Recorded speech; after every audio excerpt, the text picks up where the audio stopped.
Ready to dive into some seriously cool ideas about motivation. Always.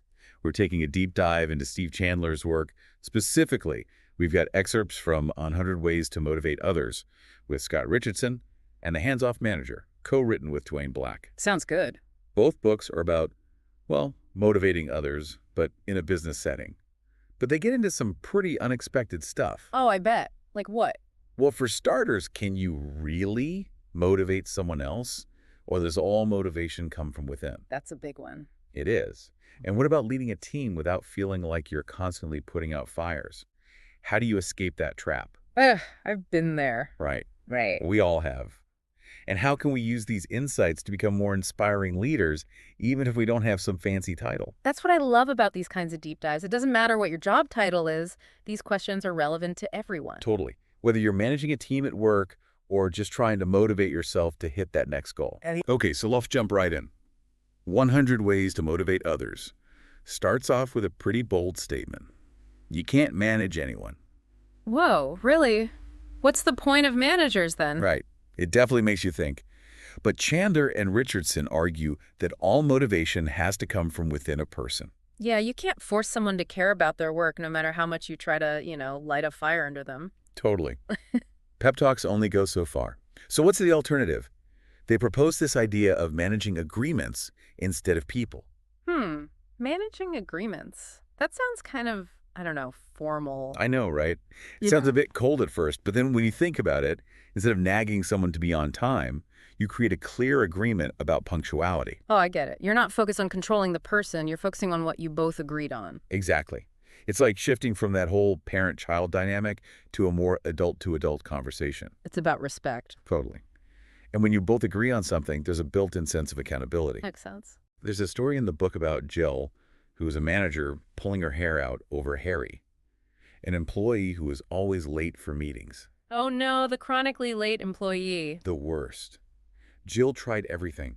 Reminders, warnings, even guilt trips. Nothing worked. I'm there. Right. So she finally tries this new approach. Instead of focusing on Harry being late, she focuses on the agreement. So what did she say? She sat down with him and said, look, being on time for these meetings is super important. Can we agree that you'll make it a priority? Wow. Okay, so what happened? And get this, that simple shift, treating it like an agreement instead of a command, totally changed things. No way. Harry started showing up on time, not because he was scared of getting in trouble, but because he had agreed to it. That's pretty amazing. It shows how powerful it can be to just change your approach a little. It really does. And it makes you wonder, in what situations at work could this kind of approach lead to a better outcome? I'm already thinking of a few. Me too. So this whole idea about self-responsibility and agreements, it actually ties in perfectly with another concept from the book, owners versus victims. Oh yeah, I've definitely met a few of both types in my time. Haven't we all? So owners, as the book describes them, are those people who take responsibility for their actions and outcomes, even when things go wrong. Okay, I like the sound of owners already. They see challenges as opportunities to learn. And then you've got victims. They tend to blame everything and everyone else when things don't go their way. The blame game. It's exhausting. The worst. And here's the thing, that victim mindset can spread through a team like wildfire. Totally. It's contagious. So how do you, as a leader, deal with a team that's stuck in that victim mentality? I'm all ears. Steve Chandler has some really interesting advice on this. It's tempting to try and fix them. Yeah, you want to shake them and say snap out of it. Exactly. But Chandler says, instead of trying to directly change their mindset, which can backfire, focus on recognizing and rewarding ownership behavior. Okay, so like catch them doing something right. Exactly. Highlight the people who take initiative, who offer solutions instead of just complaints. Yeah. By showcasing these owner actions, you subtly start shifting the whole team culture. Makes sense. People see that taking responsibility, even for small things, is noticed and appreciated. And it gives them a greater sense of control over their work. Yeah, it's way more motivating than just feeling like a pawn in someone else's game. Right. So even if we're not leading a team, it's a great question to ask ourselves, do we see ourselves as owners or victims in our own lives? That's a good one to ponder. It is. And how can we encourage more of that owner mentality in the people around us? I'm going to be thinking about that all day. But what about when you are the leader? Like, how do you escape that feeling of constantly putting out fires? It's the worst, right? It feels like that's all you do sometimes. Totally. It's exhausting. Exactly. And it's actually something both these books address in different ways. Oh, tell me more. Well, they talk about this firefogger mentality.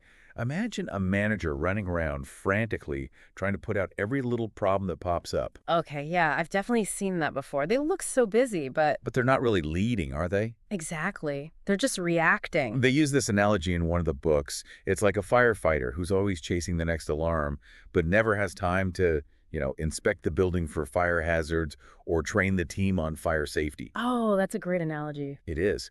And it creates this culture of reactivity instead of proactivity. Makes sense. Everyone's just on edge waiting for the next emergency. Exactly. So it's important to ask ourselves, are we spending too much time just putting out fires? Or are we focusing on leading the way and inspiring our team to actually prevent those fires in the first place? Big questions. They are. But here's where things get really interesting. 100 ways to motivate others suggest that relaxing more can actually lead to better productivity. Wait, what? Relaxing more? But shouldn't we be working harder, not less? Right. It seems completely counterintuitive. Yeah, it does. But stick with me here. Scott Richardson tells this story about his music teacher, Rodney Mercado, who is a brilliant musician. Huh? But Mercado had this unconventional teaching style. He believed that relaxation was the key to achieving peak performance. Really? Relaxation? Yeah. It sounds crazy, right? But his reasoning was tension and overthinking are actually the enemies of doing your best work. I guess I can see that. If you're all stressed out, you can't think straight. Exactly. Think about athletes who choke under pressure. They overthink and their performance suffers. Yeah, I get it. So how do you apply this to like a regular work environment? Well, they offer some tips for incorporating relaxation techniques into your day. Things like mindfulness, deep breathing, even just stepping away from your desk to clear your head for a few minutes. That actually sounds pretty doable. It is. And it's not about slacking off. It's about giving yourself the space to refocus and actually be more productive. I like it. It's about working smarter, not harder. Love that. But even with all the relaxation in the world, we all hit that wall sometimes. That feeling of wanting to give up. Totally.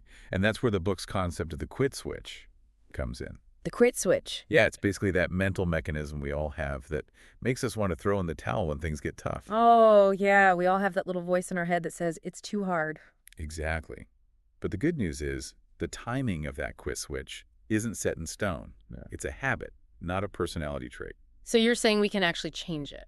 Yes. The key is becoming aware of it. Like, when do you usually feel that urge to give up? What are you thinking and feeling right before that happens? Interesting. So once you figure that out, what do you do? Then you can start developing strategies to push past those moments. Like maybe it's positive self-talk or breaking the task down into smaller chunks. That makes sense. Or just reminding yourself of your why. Like, why does this goal matter to you in the first place? That's a good point. Right. It's about rewiring those mental patterns. This is already making me think differently. Now, what about the hands-off manager? That title is really intriguing. It is. And it introduces a totally different approach to leadership. It's all about empowering individuals to really reach their full potential. Sounds promising. Instead of that classic overcoming mentality where we try to fix weaknesses and solve every problem. Yeah. This book says, what if we focused on allowing success to happen? Allowing success. That's a new one. Right. Traditional management is all about like identifying what's wrong and trying to fix it.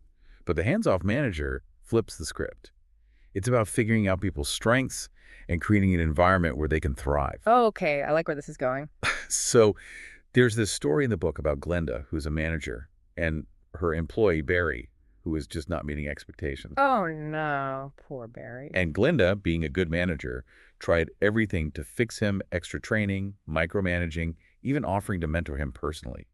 And it wasn't working. It sounds like she was trying too hard. She was. But then she had this realization.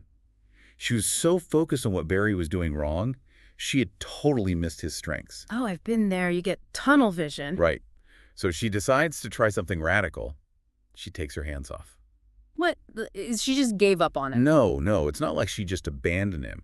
She shifted her focus. Mhm. Instead of trying to control every little detail, she started asking him questions. Like what? Things like, what are you passionate about? What are you good at?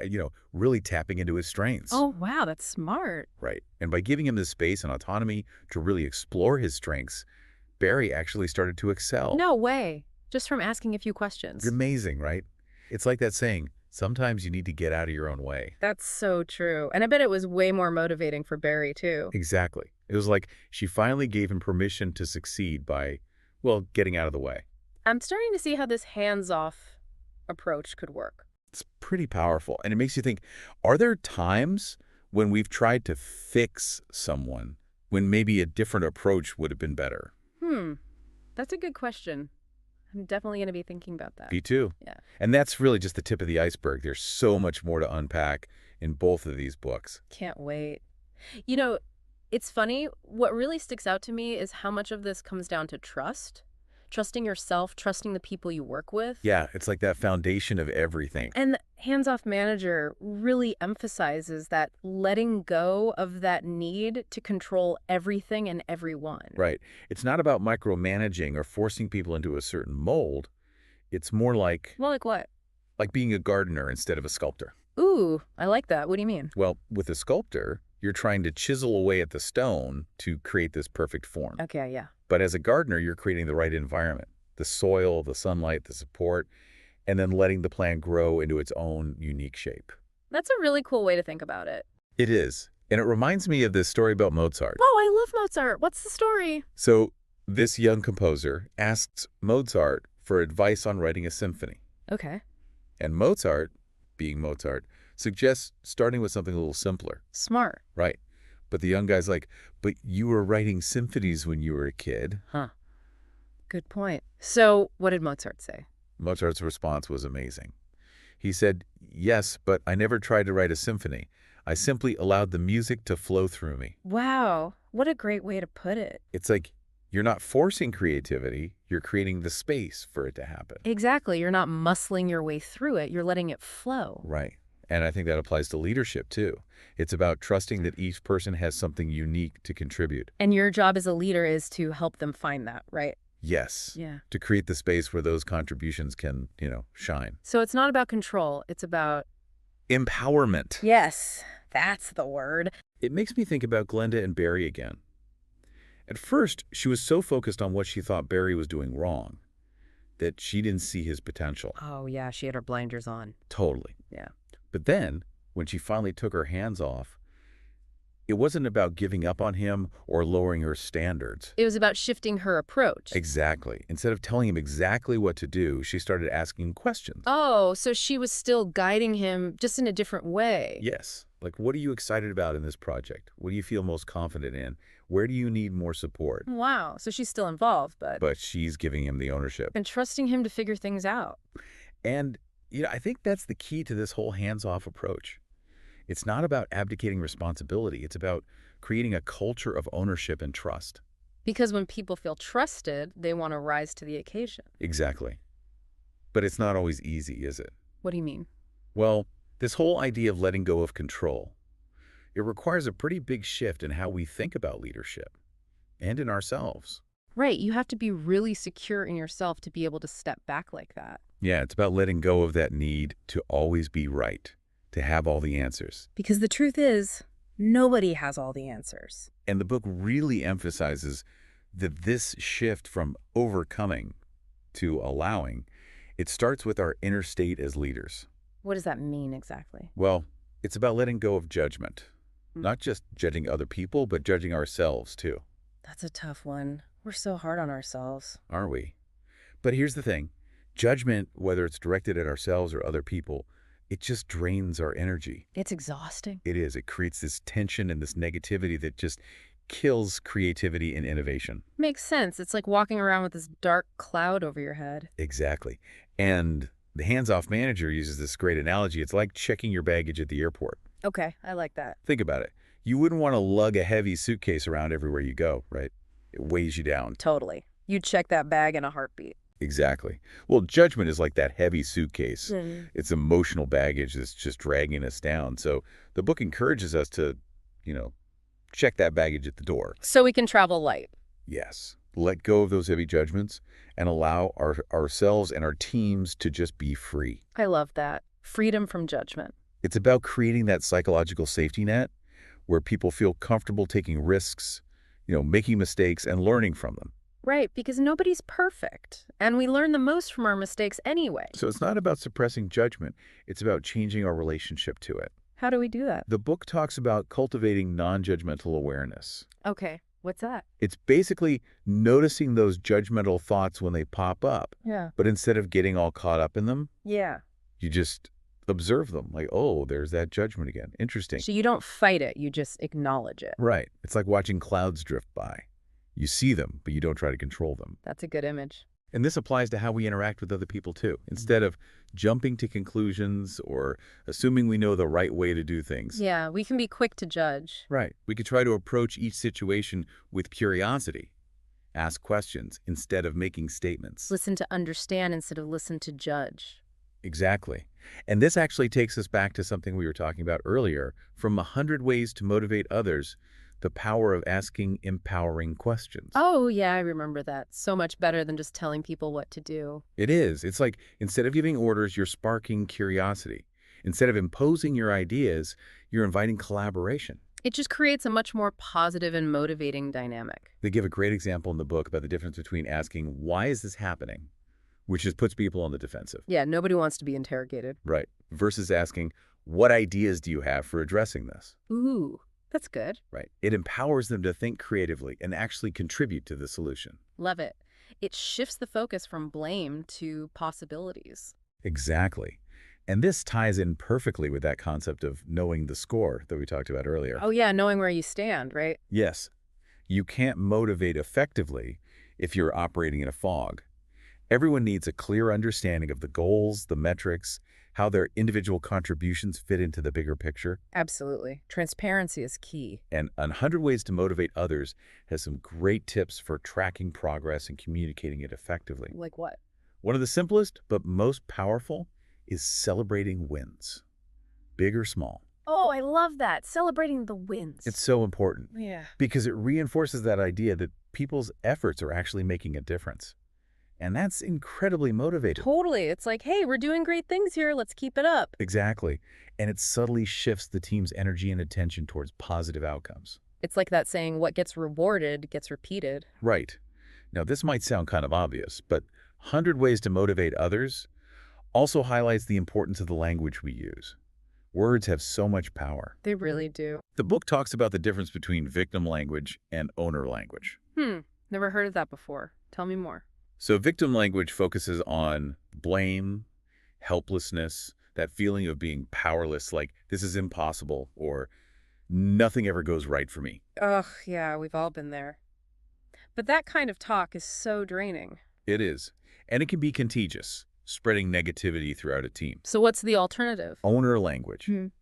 It emphasizes accountability, possibility, and a proactive approach to challenges. So instead of, why is this happening to me, an owner would say, What can I do to change this situation? oh, I like that. It's about taking charge instead of playing the victim. Exactly. And it's not just about how we talk to others. It's about our self-talk, too. Notice how often you use that victim language and try to shift to a more empowering vocabulary. So catch yourself when you're being negative and try to reframe it in a more positive light. Exactly. And remember, as leaders, we're always setting an example. So when we consistently use that owner language. It encourages everyone else to do the same. Exactly. Yeah. But it's not just about talk, right? It's about action. Yeah. 100 Ways to Motivate Others is all about walking the walk, not just talking the talk. Leading by example. Yes. They make this distinction between doers and feelers. It's not that feeling is bad, But sometimes you just got to take action. right. Feelers tend to overthink and overanalyze, which can lead to procrastination. Analysis paralysis. I've definitely been there. Doers are all about getting things done. They're not afraid to experiment, to make mistakes, to learn by doing. And that's how you get results. Exactly. And the book offers some great advice for how to become more of a doer. Focus on the fundamentals, break big tasks down into smaller steps, and create a routine that supports consistent action. Routines are so important. They keep you on track. They do. And the more you practice taking action, even when you're not sure the outcome, the easier it gets. It's like building a muscle. Exactly. And that's true for leadership skills, too. The more you practice communicating clearly, setting a vision, empowering others, The more natural it becomes. and the less it feels like you're constantly putting out fires. Right, because you're being proactive instead of reactive. But even with the best routine, we all have limited energy, right? Totally. You can only burn the candle at both ends for so long. 100 Ways to Motivate Others talks about this, the importance of being strategic with your energy. Okay, how do you do that? Well, they recommend figuring out your best time, that time of day when you're naturally most alert and focused. I'm definitely a morning person. Me too. But some people are night owls. The point is, figure out your own rhythm and then use that best time to tackle your most challenging tasks. Makes sense. Work with your energy, not against it. Right. And part of that is being willing to say no to things that drain you or don't align with your goals. Boundaries. Those are so important. They are. It's about protecting your time and energy so you can show up fully for the things that matter most. Because you can't pour from an empty cup. Exactly. And this brings us to another really important point. From 100 Ways to Motivate Others Self-Care. Yes, leaders need self-care, too. It's so easy to neglect our own needs when we're in those leadership roles. But the truth is, we can't effectively lead others if we're running on empty. It's like trying to drive a car with no gas in the tank. Exactly. We have to prioritize our own well-being physically, mentally, emotionally in order to be the best version of ourselves for our teams. Because when you feel good, you do good. Right. Now, 100 Ways to Motivate Others goes even deeper, talking about things like genuine enthusiasm and leading with a light touch. Okay, so it's not just about being organized and efficient. It's about bringing that passion and purpose to everything you do and not taking yourself too seriously. having fun. Yes, creating a work environment where people feel comfortable being themselves, making mistakes, and celebrating successes together. That sounds like a great place to work. It is. And there's this quote in the book that I love. Angels can fly because they take themselves lightly. Ooh, I like that. It's a good reminder that you can be both effective and lighthearted as a leader. It doesn't have to be all doom and gloom. Exactly. It's about finding the joy in the journey, even when things get tough. And let's be honest, leadership does get tough sometimes. It does. There are challenges, setbacks, conflicts. So how do you handle that? Well, there's a whole chapter in 100 Ways to Motivate Others about the art of confrontation. Confrontation. I usually try to avoid that. I know, right? It can be scary. But the book challenges that idea of confrontation being this negative, destructive thing. Okay, so what's their take on it? They say, when approached with the right mindset, confrontation can actually be a positive and productive experience. Really? Positive confrontation. That's a no one. It's about seeing it as an opportunity for growth and understanding, not a battle to be won. That's a big shift. And it starts with listening. Really listening to the other person's perspective without getting defensive. Oh, that's hard. Especially if you feel like you're being attacked. It is. But the goal is to find common ground and work towards a solution that works for everyone. That makes sense. So it's about collaboration, not combat. Exactly. And it requires letting go of that need to be right all the time. And being open to learning from the other person. Which brings us back to that whole idea of letting go of judgment, doesn't it? It all ties together. It does. Effective leadership really requires us to step outside of ourselves and see things from different perspectives. To be open-minded and empathetic. Exactly. And speaking of seeing the bigger picture, Yes. 100 Ways to Motivate Others also talk about the importance of having a clear vision.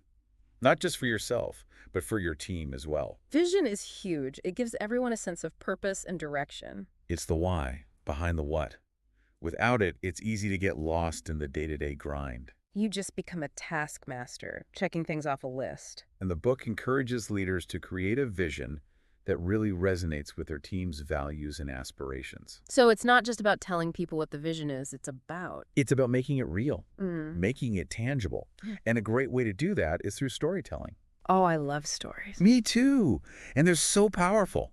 Stories can connect with people on an emotional level. They help us understand complex ideas, and they make the vision come alive. And they make it memorable. Exactly. They help us see the possibilities and inspire us to take action. And they remind us that leadership is about more than just setting goals. It's about creating a shared narrative that people can really get behind. It's about creating a story that everyone wants to be a part of. Exactly. And it's amazing how all these concepts we've been talking about, self-awareness, trust, letting go of control, managing agreements, focusing on strengths, leading by example. It's a lot to take in. It is. Yeah. But it all works together to create a more motivating and empowering environment. It's like a recipe for success. And it's not just for people in leadership positions, right? These are life skills. Totally. This stuff applies to everything. And we've got one more part to this deep dive, so stay tuned.